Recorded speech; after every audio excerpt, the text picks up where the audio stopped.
She gave birth to twins and got into a coma. Her billionaire CEO ex must decide whether to pull the plug. Let me tell you about the worst decision a man ever had to make. Not worst as in difficult, though it was that. Worst as in impossible. The kind of decision that splits your life into before and after, where both choices lead to a lifetime of wondering what if. But before you think this is a tragic story, you couldn't be more wrong. This might just be the best love story you've ever heard. Picture this. A sterile hospital room where machines breathe for someone who used to laugh at your terrible jokes. 2 newborn babies in the NICU who will never know their mother's voice if you say yes, but might never know her at all if you say no. A doctor holding a clipboard with papers that give you the power of God over someone who once had the power of love over you. Now add this detail. You're the billionaire ex-husband who walked out on her 2 years ago when she refused to abort those very twins she just died giving birth to. Well, technically she's not dead. She's in what the doctors call a persistent vegetative state following catastrophic postpartum hemorrhaging and subsequent hypoxic brain injury. But looking at her lying there, tubes and wires turning her into some horrible hybrid of human and machine, dead might be kinder. The man standing at her bedside is Lucian Thorne. 35 years old, built a financial tech empire worth $43 billion before his 33rd birthday, and currently wishing he could trade every penny to not be the person holding medical power of attorney over his ex-wife, Isadora Voss. Yes, he's still her medical proxy. She never changed it after the divorce. Either she forgot, or she knew something like this might happen, or maybe she just wanted to guarantee that even from beyond consciousness, she could still make him suffer for what he did. Mr. Thorne, the doctor, a tired-looking woman named Dr. Priya Anand, stands at the foot of the bed. I need to know your decision. It's been 72 hours since the birth. The scans show no meaningful brain activity. She's not going to wake up. You don't know that, Lucian says, his voice rough from 3 days without sleep. I do know that. 23 years of neurology, and I know. The damage from the oxygen deprivation was too severe. What's keeping her alive are the machines. Without them, she dies. Her body stops functioning. She's already gone, Mr. Thorne. What's in that bed is an echo, not Isadora.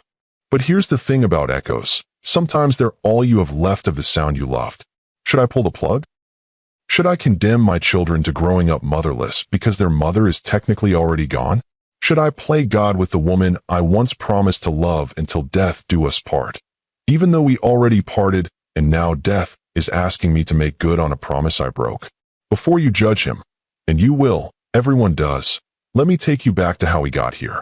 Back to when Lucian Thorne and Isadora Voss were the couple everyone envied, before they became the cautionary tale everyone whispered about. 2.5 years ago, Lucian was on top of the world. His company, Thorne Digital Systems, had just gone public at a valuation that made him one of the youngest billionaires in history. He had the penthouse, the cars, the life that Instagram influencers would sell their souls for. What he didn't have was someone who looked at him and saw more than dollar signs. Enter Isadora Voss. She was teaching night classes in contemporary literature at the community college, supplementing her income by ghostwriting romance novels for a publisher that paid pennies but let her keep her dignity.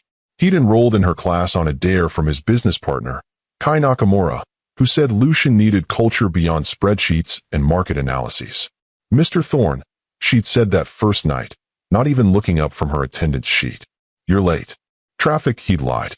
He'd actually been sitting in his car for 10 minutes, second-guessing the wisdom of this dare. Tolstoy said that the 2 most powerful warriors are patience and time. Perhaps you should cultivate more of the former to better manage the latter. The class had snickered. The billionaire CEO being put in his place by an adjunct professor who probably made less in a year than he spent on coffee. And perhaps, he'd replied, Tolstoy never had to navigate Manhattan at rush hour. She looked up then, really looked at him, and smiled. Not the sycophantic smile he usually received, but something genuine and amused. Fair point. Take a seat, Mr. Thorne. Try not to disrupt my class with your billions. He fell in love with her in that moment, though he wouldn't admit it for months. She was everything his world wasn't. Authentic, unimpressed by wealth, passionate about ideas rather than IPOs. Their relationship was a slow burn that suddenly became an inferno. Coffee after class became dinner became weekends in her tiny Brooklyn apartment where she'd read him passages from books he pretended to understand while she cooked elaborate meals on a stove that only had 2 working burners. "You know I could buy you a better place," he'd said once, watching her juggle pots like a circus act. "You could," she'd agreed. "But then I'd owe you something. This way, we're equals. You have billions, I have a functioning can opener. We each bring something to the table." They married 8 months after that first class. Small ceremony, just 20 people, because Isadora didn't want what she called a capitalist performance of love. She wore a dress from a vintage shop. He wore a suit that cost more than most cars, but looked at her like she was wearing couture. The problems started almost immediately. Mrs. Thorne. People would call her at events, and she'd correct them every time. "Ms. Voss." I kept my name. "How modern," they'd say with smiles that meant how inappropriate. She didn't fit into his world. Didn't want to fit. She'd show up to galas wearing thrift store finds, quote marks at charity dinners, and once told the wife of a senator that her diamond necklace represented the exploitation of African minors. "You're embarrassing me," Lucian had said after that particular incident. "I'm embarrassing you, or I'm embarrassing your image," she'd shot back. "Is there a difference? The fact that you have to ask is the problem." But they survived those early fights because the love was bigger than the lifestyle disconnect. She made him read actual books instead of executive summaries. He showed her a world she'd only theorized about from the outside. They were going to be different, they told themselves. The billionaire and the professor who proved love could transcend tax brackets. Then she got pregnant. It was unplanned but not unwelcome. At least not at first. They were lying in bed when she told him, pregnancy test still in her hand, both of them staring at it like it might explode. "Well," she'd said finally, "I guess we're doing this."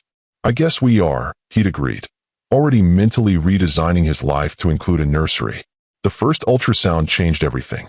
"Twins," the technician announced cheerfully. 2 healthy heartbeats. Lucian went pale, not from joy or even shock, but from something Isadora wouldn't recognize until later as pure terror. "Twins," he repeated in the car afterward. 2 babies. At once. "That's generally how twins work, yes. Izzy, I need to tell you something." And that's when he told her about his brother. His twin brother, Lysander, who died at 3 from a genetic condition that ran in his family. How his parents never recovered. How his mother still set a place for Lysander at dinner 30 years later. How his father drank himself to death, trying to forget he'd had 2 sons and lost the one he loved more. "The condition is hereditary," he said. "There's a significant chance our twins could have it. Then we'll test for it. And if they have it, then we'll deal with it." Deal with it. "Izzy, it's fatal. Always fatal. Usually by age 5. Then we'll love them for 5 years. I can't do that. I can't watch my children die. I can't become my parents." "You're not your parents." "No, I'm worse. I know what's coming, and I'm still considering it." The fight that followed was the beginning of the end. He wanted her to terminate. She wanted to at least test first. He said testing would just make it harder if they had to make a decision. She said not knowing was cowardice dressed up as caution. "You're asking me to kill our children because they might be sick," she said. "I'm asking you to spare them suffering." "Spare us suffering. Life is suffering. Love is suffering. That doesn't mean it's not worth it." Easy for you to say. You didn't watch your twin waste away. You didn't see what it did to everyone around him. "No, but I'm watching what the fear of it is doing to you." They tested. The twins didn't have the condition. They were healthy, perfect, everything expectant parents could hope for. But the damage was done. Lucian couldn't look at the ultrasound photos without seeing Lysander. Couldn't feel them kick without remembering his brother's weak movements near the end. Couldn't imagine their future without seeing their potential funeral. "You need therapy," Isadora said after finding him crying in his office at 3 a.m., staring at a photo of him and Lysander. "I need them to not exist," he said, and immediately regretted it. "They do exist. They're our children. They're your children. I never agreed to this. You agreed when you married me. When you slept with me.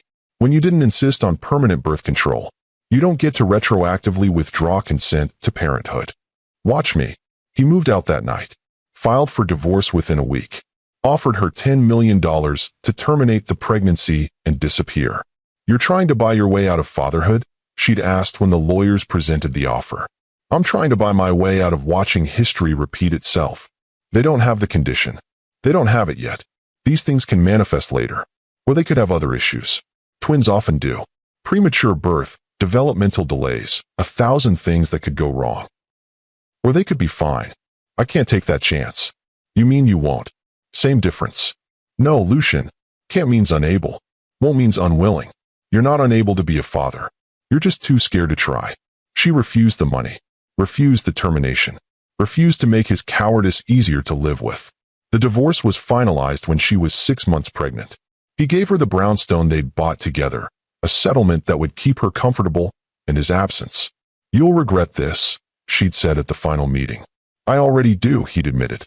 But regret is easier to live with than grief. Now, standing in this hospital room 2 years later, he realized how wrong he'd been. Regret and grief weren't opposites. They were twins themselves, born from the same terrible choices, growing stronger every day you fed them with what-ifs and if-onlys. The birth had been scheduled. C-section at 37 weeks because the twins were getting too big and Isadora's blood pressure was becoming concerning. She'd texted him 3 days ago, a courtesy he didn't deserve. Tuesday, 7 a.m., Mount Sinai. You don't have to come.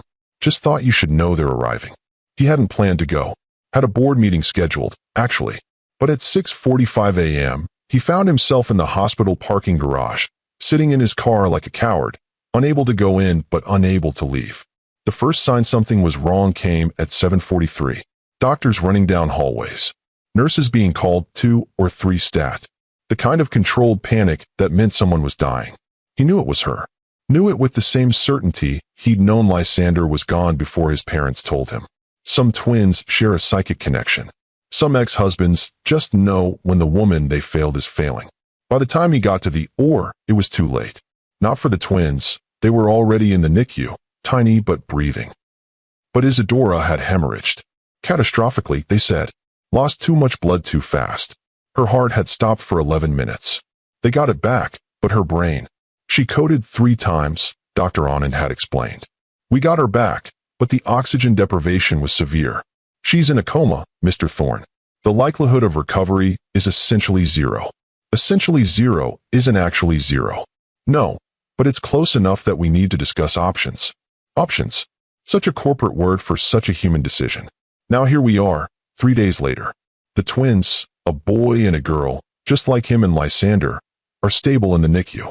They need their mother's milk, which her body is still producing despite her brain being gone. They need her voice, which the nurses play recordings of because someone read a study about maternal sounds helping development. They need her, and she's here but not here, present but absent, alive but not living. Has anyone else come? Lucian asks Dr. Anand. Her friend Margot. She's actually in the waiting room. Been here since it happened. Margot Sue, Isadora's best friend since college. The one who'd told Lucian exactly what she thought of him when he left. The one who'd held Isadora through labor pains while he sat in a parking garage like a coward. He finds her in the waiting room, still wearing the same clothes from 3 days ago, clutching a coffee cup that's long gone cold. Finally showed up, she says without looking at him. I've been here for 3 days. No, you've been hiding in her room for 3 days. There's a difference. She finally looks at him, and the hatred in her eyes is pure. You going to kill her? The doctors say she's already gone. The doctors don't know her. She's a fighter. Always has been. Fighting requires consciousness, brain activity. She has neither. She has children who need her, who'll need resources more. The settlement money won't last forever, not with twins. The life insurance only pays out if you pull the plug. Margot stands, throws her cold coffee in the trash with unnecessary force. That's what this is about. Money. It's about reality. Those children need education, healthcare, a future. I can provide that, but not if I'm spending millions keeping a body alive. Her body. Isadora's body. The woman you claim to love. I did love her. You loved the idea of her. The quirky professor who challenged you, who made you feel deep. But when she actually needed you to be deep, to dig into your trauma and deal with it, you ran. I left to protect them. You left to protect yourself. She's not wrong, but she's not entirely right either. The truth, like most truths, lives in the messy middle where love and fear intersect. What would she want, he asks. She'd want to raise her children. But if she couldn't? Margot pauses, pain crossing her face. She always said she never wanted to be kept alive by machines. Said it was existence, not life. We talked about it after her mother went through the same thing. Cancer, not childbirth, but the same result. Machines breathing for someone who wasn't there anymore. What happened? They kept her alive for 8 months. Isadora watched her mother's body deteriorate while her father went bankrupt paying for care that was really just death delayed. She made me promise that if something happened to her, I wouldn't let that happen. But you don't have medical power of attorney. I do, because she never changed it. Because despite everything, some stupid part of her still trusted you to do the right thing. Margot laughs bitterly. Joke's on her, I guess. They stand there in the harsh fluorescent light of the waiting room. Two people who loved Isadora in different ways, both failing her in this moment of impossible decision. The twins, Lucian says finally. Have you seen them? Every day? They're beautiful. The boy looks like you, poor thing. The girl is all Izzy. What did she name them? She didn't. Said she wanted to see them first. Make sure the names fit. Margot's voice cracks. She never got to see them conscious. Never got to hold them. Never got to. She breaks down then. 3 days of held-back tears flooding out. Without thinking, Lucian puts his arms around her, this woman who hates him, and lets her cry into his expensive suit. They stand there, awkward and grieving, united in their failure to save someone they both loved. Show me, he says when her tears slow. Show me the twins. The NICU is its own kind of purgatory. Tiny humans in plastic wombs, fighting for every breath, every heartbeat. The twins are in adjacent incubators, as if even unconscious they knew they needed to be close to each other. The boy is bigger, almost 5 pounds. He has Lucian's dark hair, his sharp features already visible in miniature. His eyes, when they flutter open, are the same gray as his father's and uncle's. The girl is smaller, barely 4 pounds, but fierce. She grips the nurse's finger with surprising strength, and when she cries, it's with indignation rather than distress, as if she's angry about the circumstances of her arrival. They need names, the nurse says gently. For the birth certificates. I can't name them, Lucian says. That was her job. You're their father. It's your job now. Father. The word he's been running from for 2 years. The identity he rejected before they were even born. But looking at them now, these tiny perfect humans who didn't ask to be born into this mess, he feels something crack inside his chest. Not break, but crack, like ice beginning to thaw. Can I hold them? The girl is strong enough. The boy needs a bit more time in the incubator. They place her in his arms, this tiny stranger who is somehow his daughter. She weighs almost nothing, but the responsibility of her feels infinite. She opens her eyes, unfocused but searching, and makes a small sound that isn't quite a cry. Hello, he whispers. I'm your father. I'm sorry I'm late. I'm sorry for everything. She yawns, unimpressed by his apology, and falls asleep against his chest. Just like that, as if she's always belonged there, as if 2 years of denial could be erased by 1 moment of contact. She knows you, the nurse says. They can sense family. I'm not family. I'm just genetics. Same thing to a baby. They don't know about divorce or abandonment or complicated adult emotions. They just know you feel safe. Safe. He's $43 billion worth of not safe. He left their mother because he was too scared to stay. He's considering letting her die because the alternative is too expensive, too complicated, too much like admitting he made a mistake. What would you do, he asked the nurse, if it was your choice? I can't answer that. Not professionally. Personally. Human to human. She looks at him for a long moment. This billionaire holding a baby he never wanted, asking for guidance from someone who makes in a year what he spends on lunch. I'd ask myself what I could live with. Not what's logical or medical or financial. What I could rely on is whether sometimes is worth the cost. And if it's not, if I keep her alive for years and she never wakes up, then at least these babies will know you tried. That their father chose hope over convenience, even if hope was stupid. The girl makes another sound, a soft coo that might mean nothing but feels like agreement. He looks down at her, this piece of Isadora that's still alive, still fighting, still possible. I need to see her again, he says. Their mother. I need to. He doesn't finish because he doesn't know what he needs. To say goodbye? To ask forgiveness? To find some sign of what she'd want? All of the above? Back in Isadora's room, nothing has changed except everything. Now he's not just looking at his ex-wife. He's looking at the mother of the children he just held. The twins who need her, but might never have her. The babies who'll grow up with questions he can't answer and wounds he can't heal. I met them, he tells her unconscious form. They're perfect, Izzy. Absolutely perfect. The boy looks like me, poor kid. The girl is all you, fierce and small, and already disappointed in me. The machines breathe for her. The monitors track a heartbeat that's only functioning because of chemistry and electricity. I don't know what to do. You always knew what to do. Even when it was hard, especially when it was hard. You'd read some obscure poem or quote some philosopher, and suddenly the path would be clear.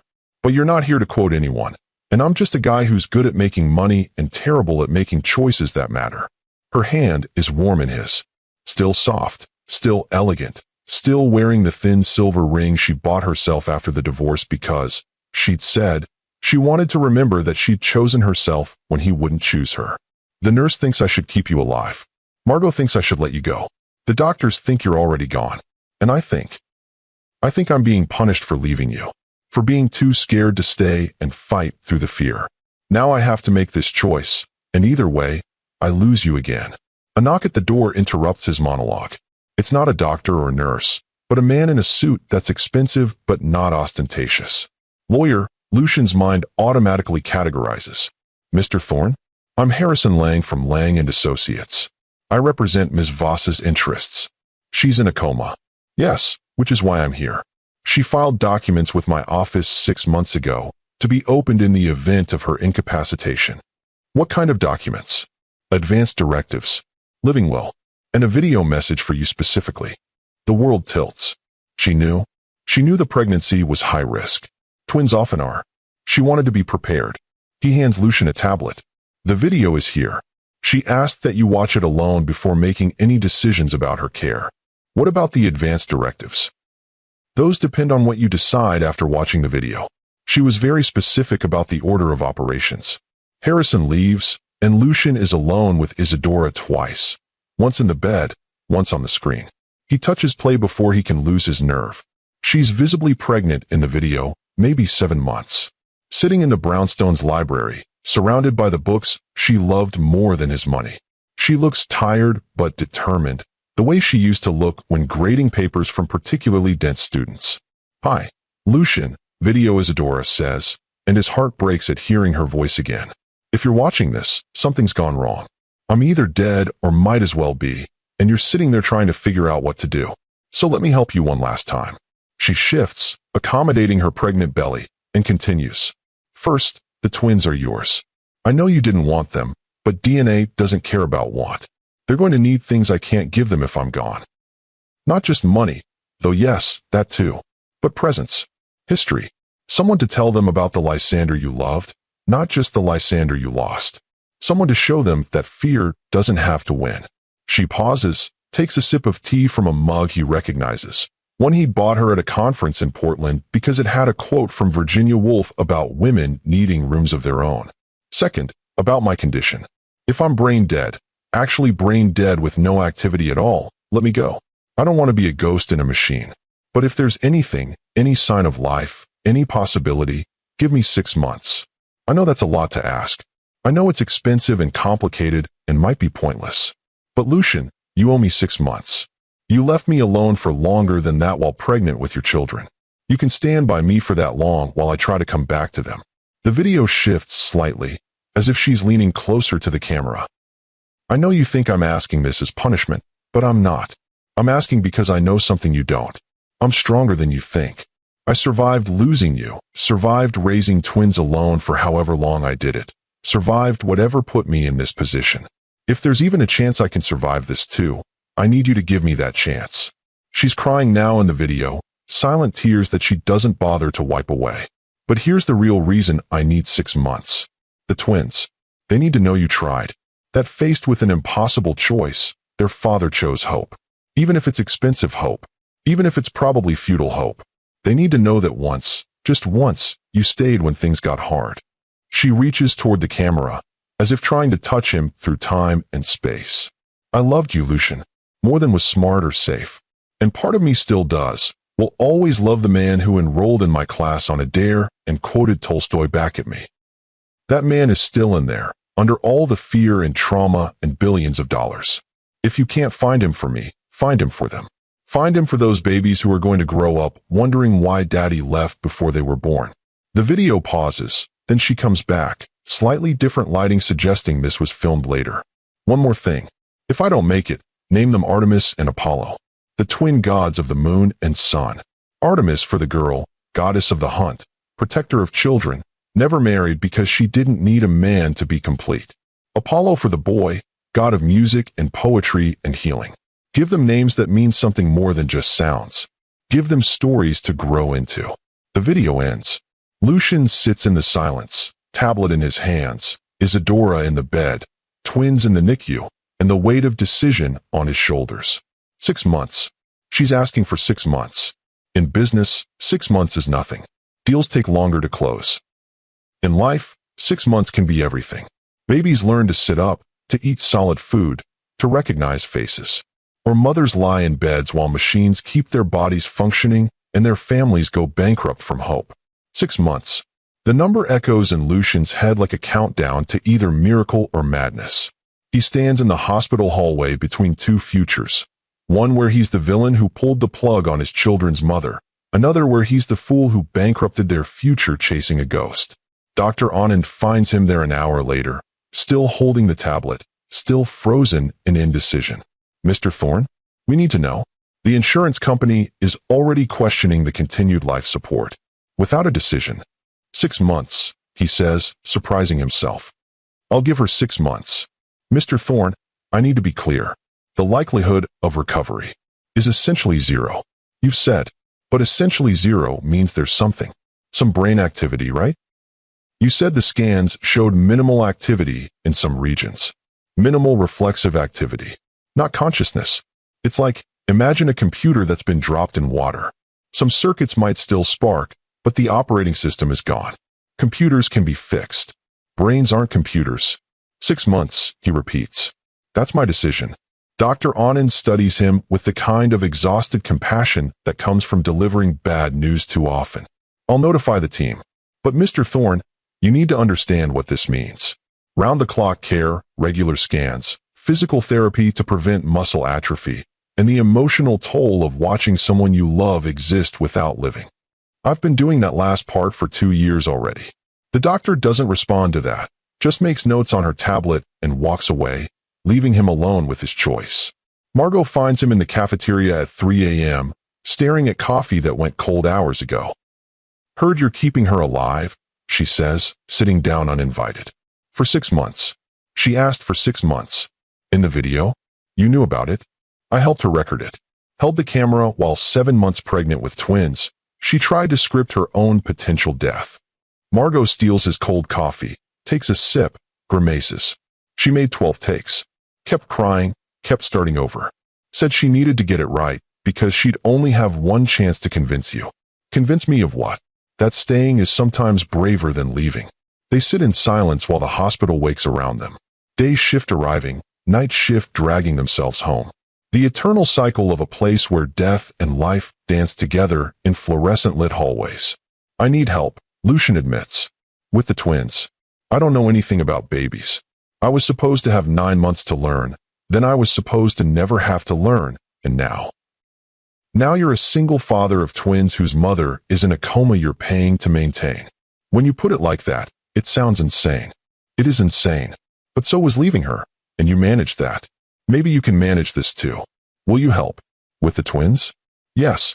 With you? No. I'm helping Izzy's children, not the man who abandoned them. Fair enough. The next weeks blur together in a haze of NICU visits, insurance battles, and learning to care for humans who weigh less than his laptop. The twins grow stronger daily. Apollo, he'd given them the names Isadora wanted, though the nurses kept calling them Baby A and Baby B, was released first, 5 pounds of lung power and opinions. Artemis followed 3 days later, smaller but fiercer, with a grip that suggested she'd inherited her mother's determination. He hired nurses, of course. 3 shifts of them, the best money could buy. But at 2 a.m., when both twins were screaming and nothing helped, It was him walking the halls of the brownstone he'd given Isadora, him singing off-key lullabies he half remembered from his mother, him discovering that Artemis liked to be held facing out while Apollo needed to be swaddled tight. "You're getting good at this," Margot observed one evening, finding him successfully feeding both twins at once, a logistical feat that had taken weeks to master. "They're good teachers, very clear about what they want." Izzy would be proud. Would she? Or would she see this as too little too late? Both. She was complicated like that. The first month passed in a blur of feedings and diapers and visits to Isadora. He'd bring the twins, let them lie on her chest while machines breathed for her. The nurses said it was good for them, the sound of her heartbeat, the smell of her skin. Sometimes he'd swear she responded, a flutter of eyelashes, a change in breathing. But the scans showed nothing. No improvement, no decline, just stasis. His business suffered. How could it not? He was trying to run a $40 billion empire while learning to differentiate between hungry cries and tired cries. Board meetings interrupted by spit up. Conference calls with babies strapped to his chest because they wouldn't sleep any other way. "You need to make a choice," Kai, his business partner, told him bluntly. "The company or the kids. You can't do both. Watch me." But Kai was right. Something had to give. So Lucian did something that would have been unthinkable 6 months ago. He stepped back, promoted his COO, delegated everything that could be delegated, and focused on keeping 2 tiny humans alive while their mother couldn't. Month 2 brought development and despair in equal measure. The twins started focusing on faces, following movement. Apollo smiled first, a real smile, not gas. Artemis laughed first, at absolutely nothing, just found existence amusing apparently. But Isadora remained unchanged. The bills mounted, $40,000 a month for her care, not counting the specialists he flew in from Germany, Japan, anywhere that offered even a whisper of hope. "You're going to go broke," Margot warned. "Even you can't afford this forever. I can afford it for 6 months. And then I keep my promise and let her go." But promises are easier made than kept, especially when you're sitting beside someone you once loved, reading her the books she used to teach, playing her recordings of the twins' sounds, pretending conversation with someone who can't respond. He started talking to her during the 3 a.m. feedings, when the twins were drowsy and content and the world felt paused. Apollo rolled over today, just once, and I think it surprised him more than me. He looked offended by the whole experience. "Artemis has decided that banana is the worst thing ever created. She gave me a look of such betrayal when I tried to feed it to her. Your look, actually. The one you gave me when I suggested we skip your mother's birthday for a business trip."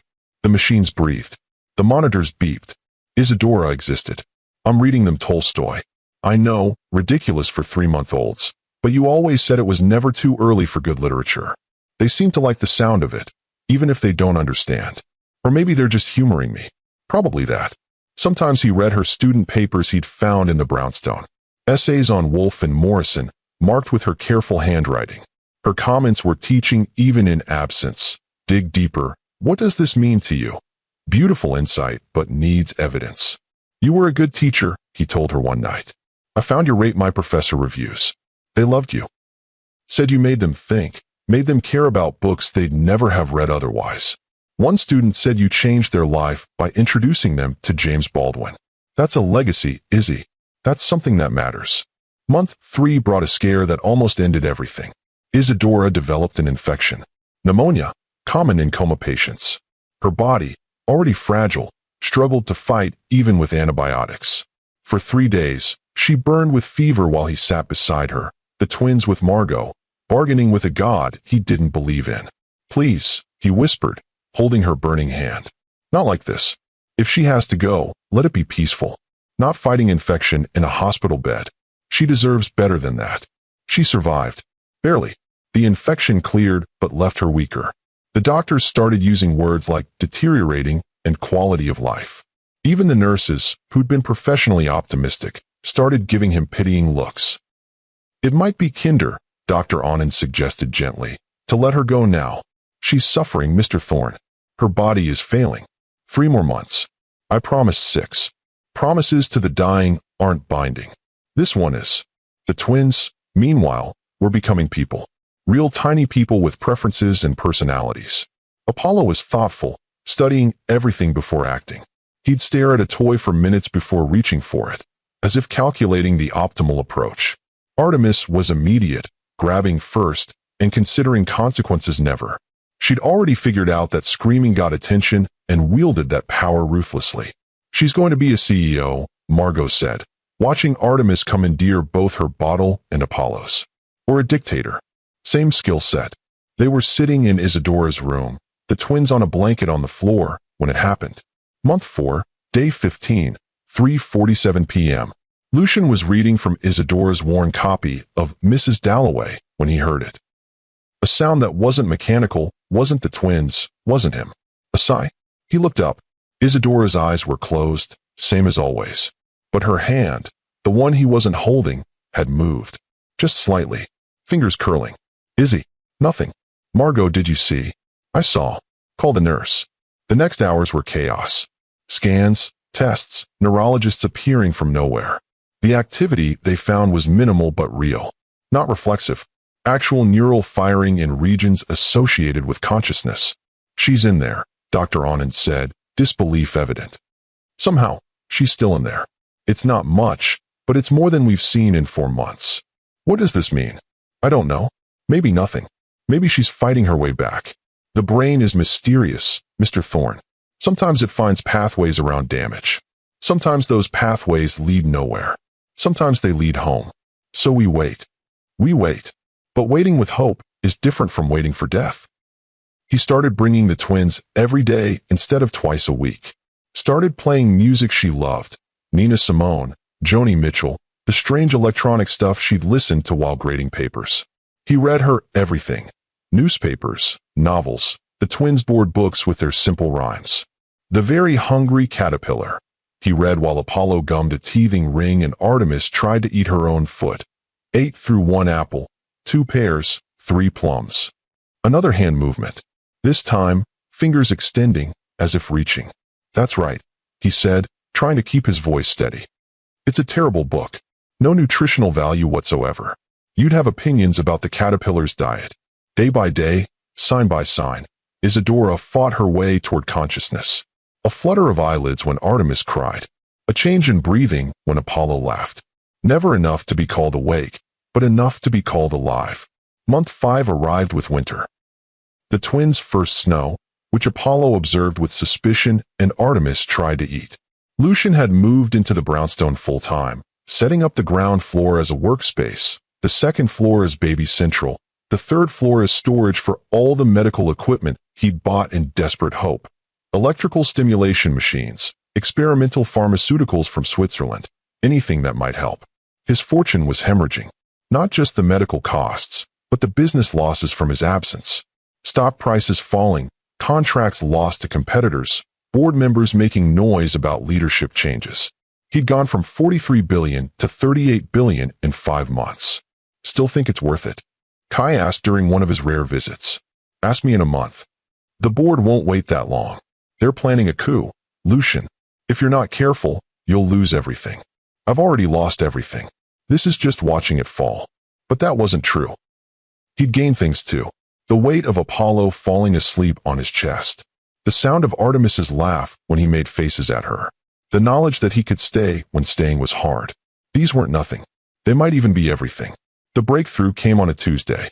Month 5, day 23. He was alone with Isadora, the twins napping in their carriers beside the bed. He'd been telling her about tea like my parents were left when Lysander died, broken and bankrupt from medical bills. But here I am, spending everything to keep you alive, and it feels like the first right thing I've done with money. Funny how? Not funny. The words were barely whispered, rough from months of intubation, but they were words. Real words.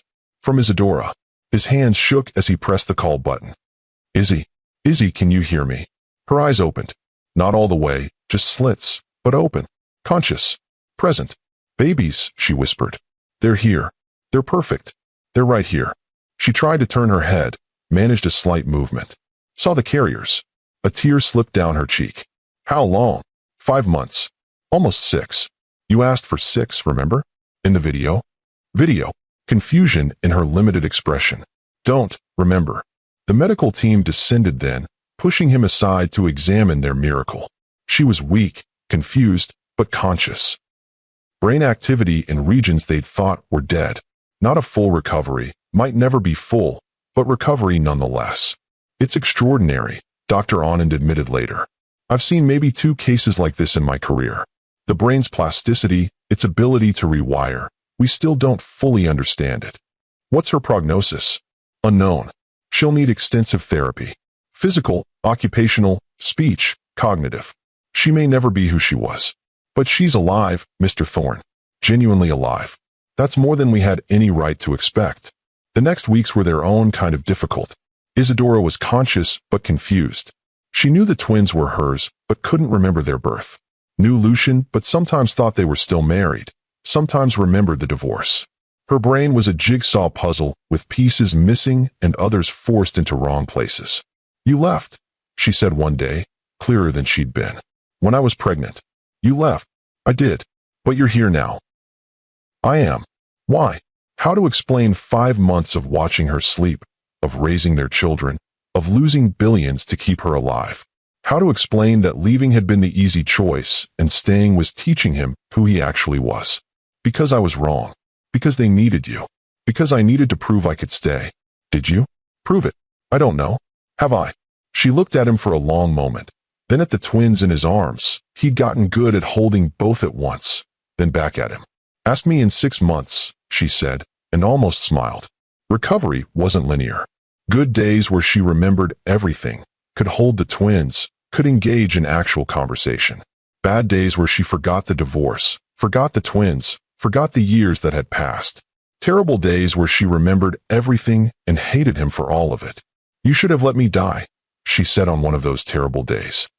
It would have been cleaner. The twins needed their mother. They need a functional mother. Not this broken version. You're not broken. You're healing. I can't even remember their middle names. They don't have middle names. We never discussed middle names. We never discussed anything. You left before we could. These conversations were circular, painful, necessary. Therapy helped, both individual and, surprisingly, together. The therapist, a no-nonsense woman named Dr. Ruth Okonkwo, didn't care about billions or blame. You're co-parents, she said in their first joint session. Whatever you were or weren't to each other, you're now bound by those children. The question is whether you can build something functional from that bond. Functional, Isadora repeated. That's a low bar. It's a realistic bar. You don't have to love each other. You don't even have to like each other. You just have to cooperate for the twins' sake. But cooperation was complicated when Isadora couldn't remember which Lucian she was talking to, the one who'd left or the one who'd stayed. When she'd call him at 3 a.m., confused, thinking she was still pregnant, panicking about the baby's safety. When she'd have moments of perfect clarity and use them to list every way he'd failed her. I named them Artemis and Apollo, she said one afternoon, watching them play on the floor. They were 8 months old now, Apollo crawling everywhere, Artemis content to sit and observe like a tiny judge. Actually, I named them that. From your video. You said if you didn't make it. But I did make it. Barely. Still counts. She was quiet for a moment. Thank you for using the names I wanted. They're good names. Strong names. Mythological twins. Artemis never married, you know. Never needed a man. Subtle. I'm brain damaged. I'm allowed to be unsubtle. She wasn't really brain damaged, not in the way that mattered. Her memory had gaps. Her processing was slower. Her emotional regulation was off. But her essence, the thing that made her Isadora, was intact. The wit, the literary references, the inability to suffer fools or foolishness. The real challenge was the brownstone. She'd been released from the hospital, but couldn't live alone. Needed help with the twins, with daily tasks, with remembering to take medications. The logical solution was for Lucian to stay, to continue the routine they'd built. But logic and emotion rarely coexist peacefully. This is my house, she said the first night home. You gave it to me in the divorce. I know. So you're a guest. I know. A guest who's been living here for 6 months, apparently. Changing things. That's your coffee maker in my kitchen. The old one broke. You mean my coffee maker broke and you replaced it with a $1,000 machine that requires an engineering degree to operate. It makes better coffee. Your coffee. Not mine. They were like roommates who'd been assigned by particularly sadistic housing lottery. Sharing space, sharing children, sharing nothing else. He slept in the guest room. She slept in the master. The twins slept wherever they wanted, which was usually with whoever seemed most likely to give them bottles. "This is unsustainable," Margot said, watching them navigate around each other in the kitchen like repelling magnets. "You need separate spaces." "I can't leave her alone with the twins yet," Lucian said. "She forgets things. Yesterday, she forgot Apollo was in his high chair. Left him there for an hour." "I heard that," Isadora called from the living room. "It's true," he called back. "Still rude to discuss my deficiencies like I'm not here." "You weren't here. You were in 2019, according to your journal entry this morning." "Stop reading my journal. Stop leaving it open on the kitchen counter." Margot looked between them. "You know what? Maybe this is exactly what you both need. To annoy each other back to health." The arrangement stumbled forward. Days that felt like progress, nights that felt like regression. Isadora slowly reclaiming pieces of herself. Her ability to teach, she started tutoring online. Her love of cooking, with supervision after the forgotten Apollo incident.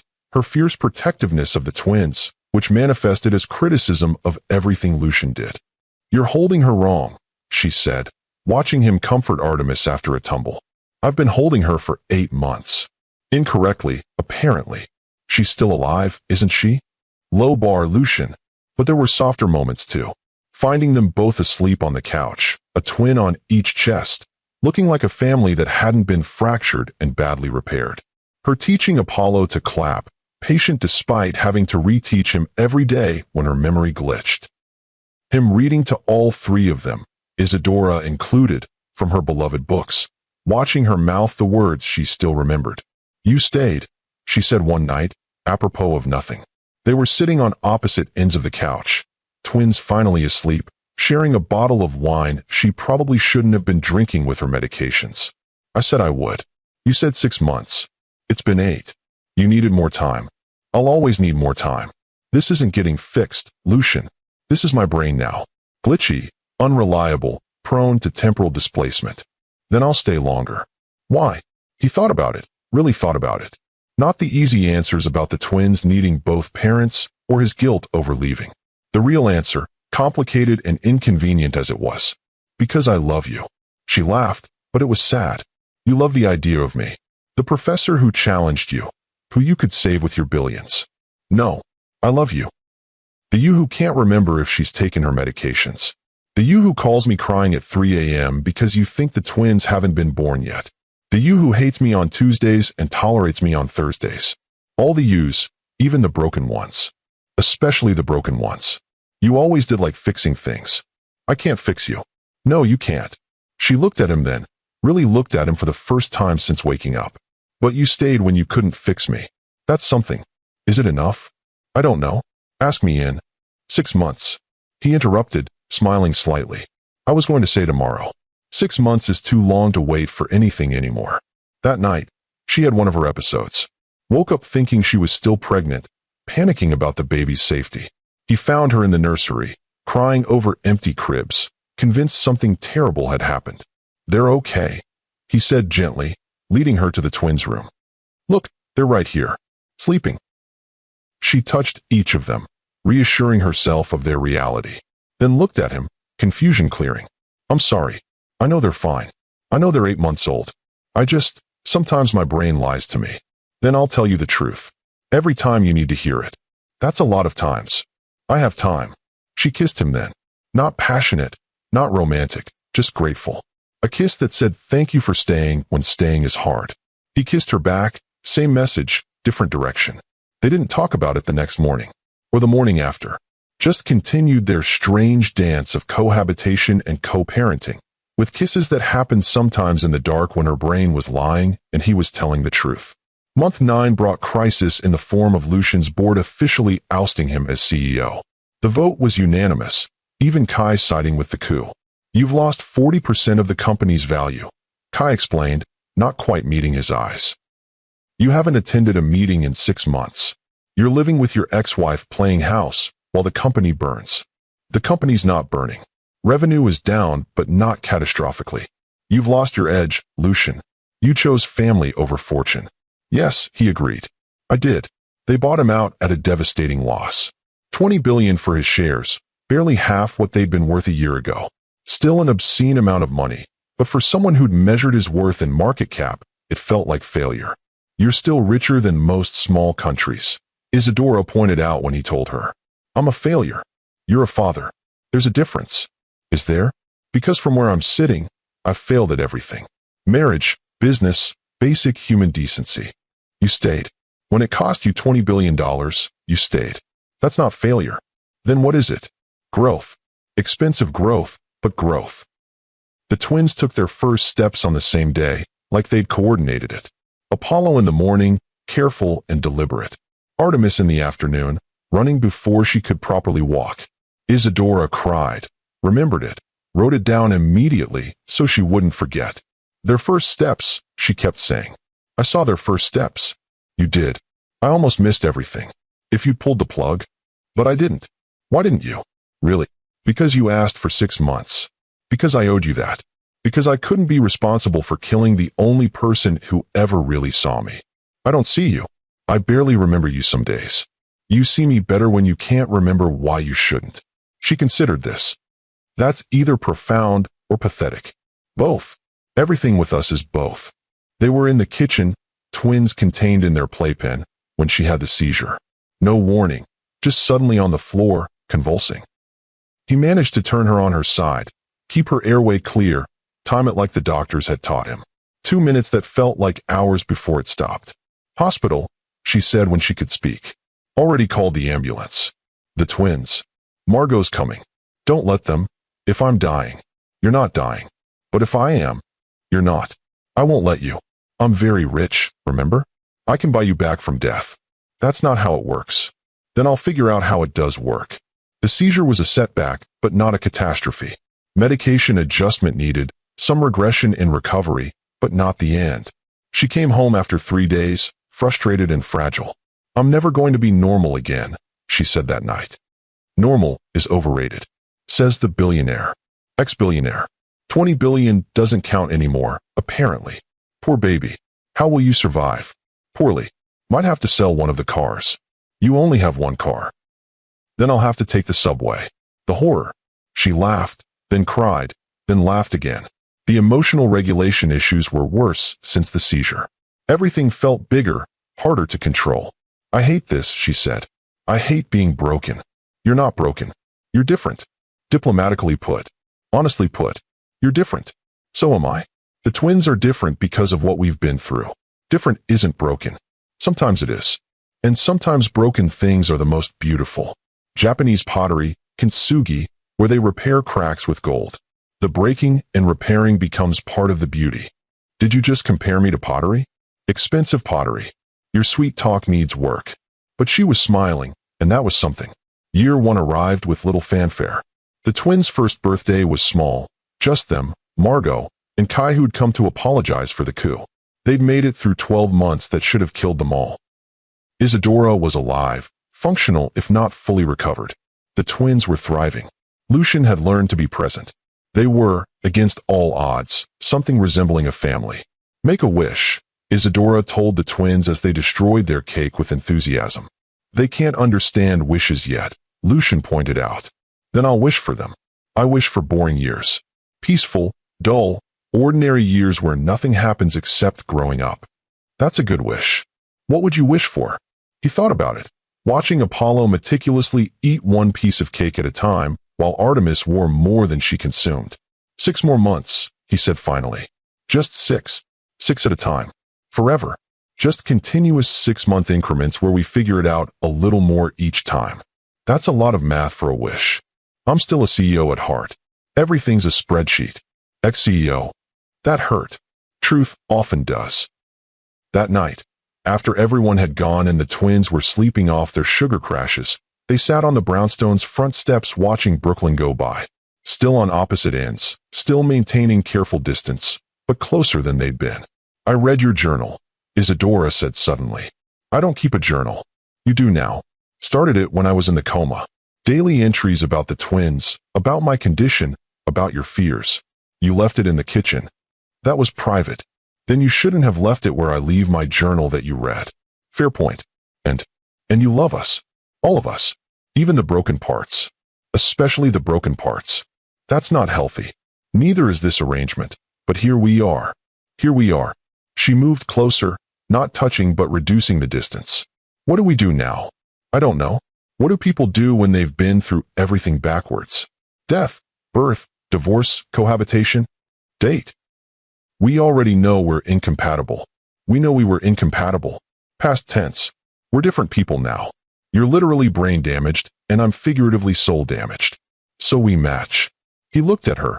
This woman who'd died and come back, who'd forgotten him and remembered him, who'd hated him and maybe stopped hating him. Want to get coffee tomorrow? He asked. While Margot watches the twins. Are you asking me on a date? I'm asking you for coffee. We can call it whatever you want. I want to call it a date. Then it's a date. Our first date in 5 years. Third first date, technically. We've had a lot of firsts. Here's to thirds, she said, and kissed him. Intentional this time. Not grateful or desperate or confused. Just a kiss between two people who'd been through everything and chosen to try again. The coffee date was awkward. They didn't know how to be with each other without crisis. No medical emergency to navigate. No twins to buffer. Just two people trying to have a conversation that wasn't about medication schedules or feeding times. This is weird, she said after 10 minutes of stilted small talk. So weird. We used to be good at this. We used to be different people. I miss them sometimes. The people we used to be. They were idiots. But confident idiots. They thought they had everything figured out.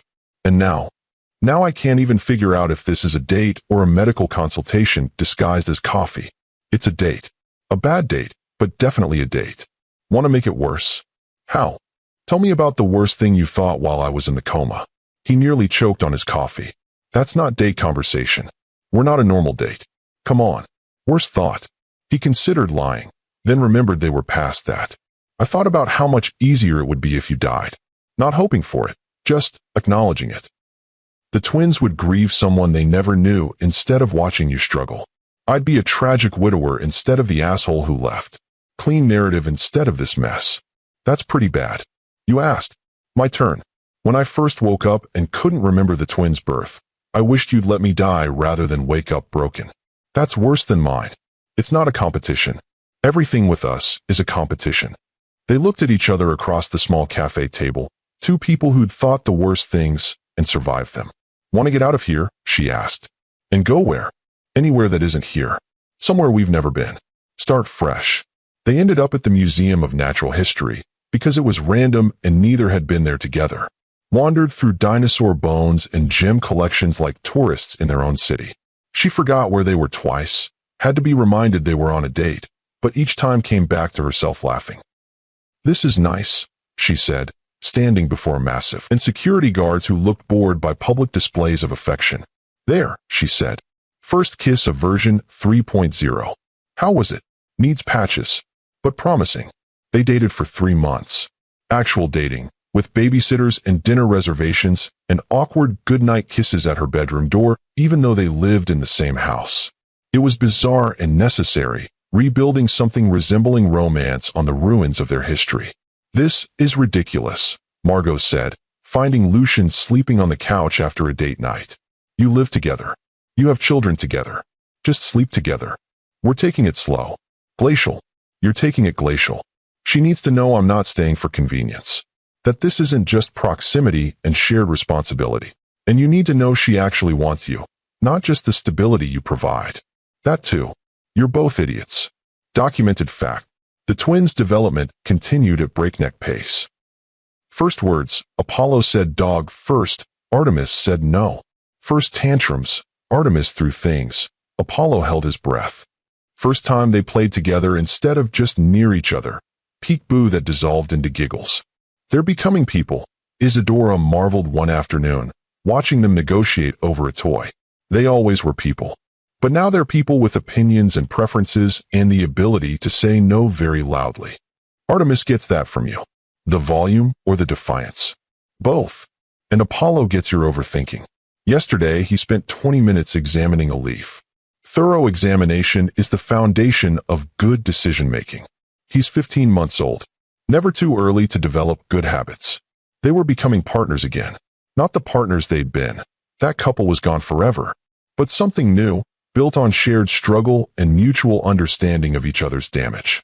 "I want to try again," she said one night. They were on their 5th date, or 15th, depending on how you counted. Dinner at the same Italian place where they'd had their first real fight years ago. Try what again? Us. Marriage. The whole thing. Isadora. I know it's insane. We've already failed once. I'm brain damaged. You're emotionally stunted. We have twins who are probably going to need therapy from all this chaos. But, yes. What? Yes. Let's try again. I had a whole speech prepared. Save it for the vows. We're really doing this. We're really doing this. It might fail again. It probably will fail again. But maybe it'll fail differently. Better.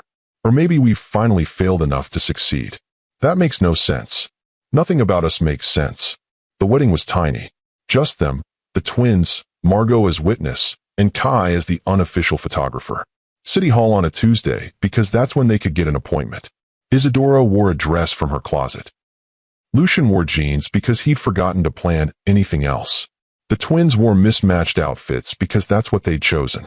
"Do you take this man, again, knowing what you know, having been through what you've been through?" the officiant asked, going off script because Margot had told him their story. "I do. Again. Probably shouldn't, but do." "And do you take this woman, again, despite everything, because of everything?" "I do. Absolutely do. Then by the power vested in me and against all logic, I pronounce you married. Again. Try not to divorce this time." They kissed while the twins clapped, not understanding but enjoying the energy. Margot cried. Kai took photos that would later show everyone looking bewildered but happy. "How does it feel?" Margot asked afterward. "Being married again?" "Familiar but different," Isadora said. "Like coming home to a house that's been renovated. Same bones, different everything else." Poetic. "I'm brain damaged, not illiterate. The second marriage was nothing like the first. No penthouse, no galas, no pressure to be perfect.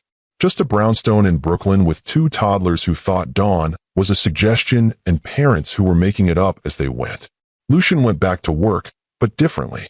Started a small investment firm focused on medical technology, specifically neurological recovery. Made a fraction of what he used to, but felt like it mattered more.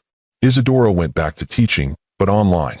Recorded lectures when her brain cooperated, edited them when it didn't. Built a following of students who loved her honesty about imperfection. "Today we're discussing Wolf's stream of consciousness," she'd say in recordings. "Which is fitting because my consciousness streams in about 16 directions. Bear with me." The twins grew. Walked, ran, climbed everything climbable. Developed distinct personalities, Apollo careful and kind, Artemis fierce and funny. They called Lucian Dada and Isadora Mama, and never questioned why Mama sometimes forgot their names or why Dada sometimes cried when he looked at them. "We're doing okay," Isadora said one night, 2 years into the second marriage. They were in bed, actually together, the twins finally sleeping through the night. We're not normal. We'll never be normal. But we're functional. Functional is good. Remember when we wanted perfect? Perfect was overrated. Perfect was exhausting. This is better. Messier, but better. I love you, she said. Current you, not past you or future you. This specific version of you that stayed. I love you too. All versions, including the ones that don't remember loving me. Those versions love you too. They just forget sometimes. Then I'll remind them. For how long? How long do you need? Forever, probably. Then forever. But forever is a long time, and their story wasn't done. 3 years into the second marriage, Isadora had another seizure. This one worse, leaving her confused for weeks. She forgot the remarriage, thought the twins were still infants, called for her mother who'd been dead for a decade. I can't do this again, she said when clarity returned. I can't keep putting you through this. You're not putting me through anything. This is just life. Our broken life. Our beautifully broken life. She started writing then. Not academic papers, but memoir. The story of them, of the twins, of death and rebirth, and all the mess between. Called it 6 months at a time, because that's how they'd learned to live. Who's going to read this? Lucian asked, finding her writing at 3 a.m. when insomnia and inspiration struck simultaneously. Other people like us. Broken people trying to love through damage. There are others like us? There have to be. We can't be the only disaster that turned into something sustainable. The book was published when the twins were 5. Small press, minimal marketing, but it found its audience. People in hospitals, in therapy, in impossible situations. They wrote to her, sharing their own stories of medical trauma and marital resurrection. "We're helping people," she said, reading letters. "You're helping people. I'm just the cautionary tale who learned his lesson. You're the hero who stayed." Same thing, different marketing. The twins started kindergarten with the usual chaos. Apollo organized his supplies with military precision. Artemis decorated hers with stickers and glitter that got everywhere. They were normal kids with an abnormal story, which they wore like armor. "Our mom died and came back," Artemis told her class during sharing time. "Our dad saved her with money and love."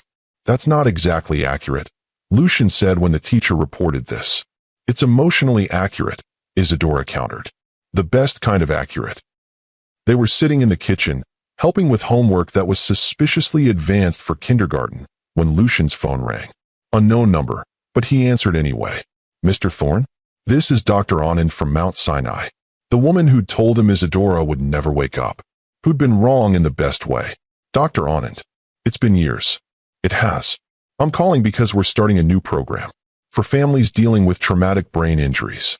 We'd like you and Ms. Voss, sorry, Mrs. Thorne, to speak. Share your story. Our disaster story. Your success story. You're one of 3 cases in my career where someone recovered from that level of damage. And the only one where the family stayed intact. Intact is generous. Together, then. Will you do it?" He looked at Isadora, who was explaining to Artemis why gluing sequences to math homework wasn't actually solving the problems. At Apollo, who was already done and reading ahead.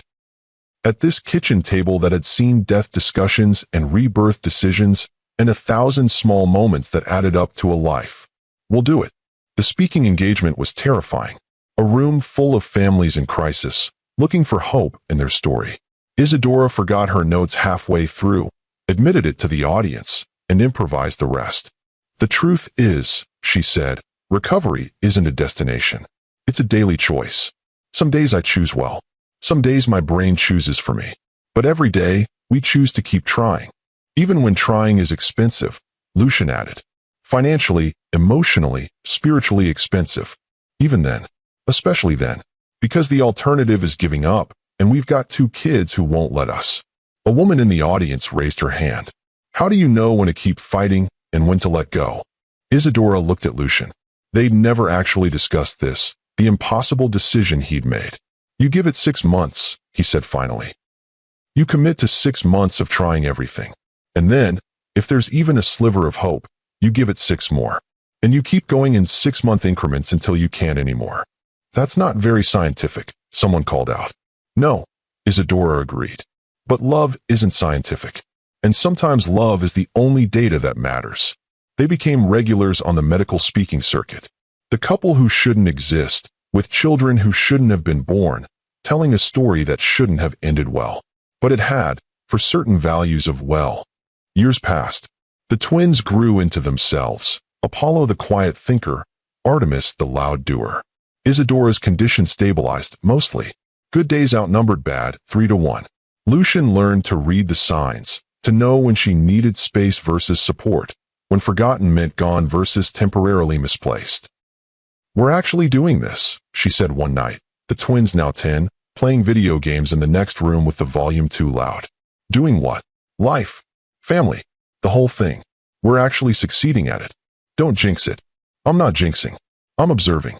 We made it through the impossible part. Every part with us is the impossible part. But we keep making it through. 6 months at a time. Our 6 months are up again," she noted. "The arbitrary measurement period you invented. Want to renew? For another 6?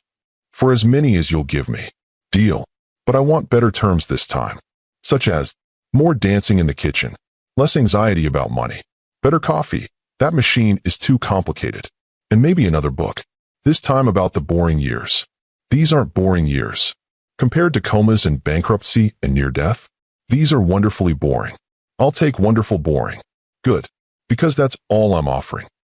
They kissed then, in their kitchen, with their children arguing about video games, and their broken but functional life spreading out before them in 6-month increments that had somehow added up to forever. Thank you, she said against his lips. For what? For not pulling the plug. Thank you for asking me not to. We're welcome. We're something. We're us. Version 3.0, fully patched, still glitchy, but operational. That should be our motto. Too long for a doormat. Then we'll put it on t-shirts. Our children would die of embarrassment. Good thing we know how to bring people back from the dead. She laughed, and he laughed, and the twins yelled at them to keep it down, and life continued in all its messy, imperfect, beautiful glory. 6 months at a time, forever, or until one of them forgot what they were laughing about, and the other reminded them. Which happened about 10 minutes later when Isadora's brain glitched, and she forgot why she was in the kitchen. But Lucian remembered, and that was enough. That was everything. That was their version of happily ever after. Not perfect, not even particularly happy some days. But after. Definitely after. After the worst had happened, and they'd survived it. After death had been cheated, and divorce had been reversed, and billions had been lost, and twins had been raised.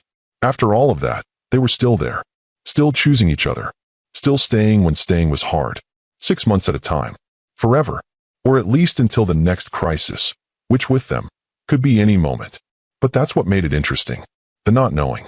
The possibility that everything could fall apart again, and they'd have to rebuild again, and somehow, against all odds and logic and medical probability, they'd manage. Because that's what they did. They managed. Beautifully, brokenly, but definitely. And in the end, managing was enough. More than enough. It was everything.